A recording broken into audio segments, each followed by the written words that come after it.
আরে কাছে না বন্ধুরা, এই যে 2 in 1 মালাই চপ, এই যে কিরকম বানাচ্ছে দেখো, ডিজাইনটা কিরকম হচ্ছে দেখে নাও। ডিজাইনটা কিরকম করছি, এই যে ডিজাইনটা কিরকম হচ্ছে দেখে নাও, কতটা পরিমাণে কি দেওয়া হচ্ছে দেখে নাও।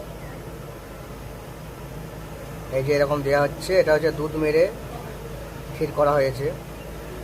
ঠিক আছে বন্ধুরা, চলো দেখতে থাকো। ভালো লাগলে লাইকের পাশাপাশি শেয়ারটাও করে দিও, আর নতুন নতুন ভিডিও দেখার জন্য চ্যানেলটাকে অবশ্যই সাবস্ক্রাইব করে রেখে দিও।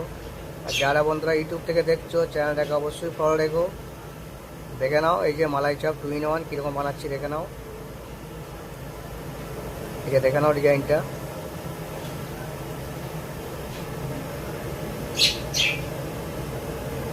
এই যে আর কটা বাকি আছে, এই কটা দেওয়া হলেই হয়ে যাবে। ঠিক আছে বন্ধুরা, চলো আবার দেখা হবে পরের ভিডিওতে। এই যে দেখে নাও, একটু দেখে নাও, এটা হয়ে গেছে, আর কটা বাকি আছে। ঠিক আছে বন্ধুরা, চলো।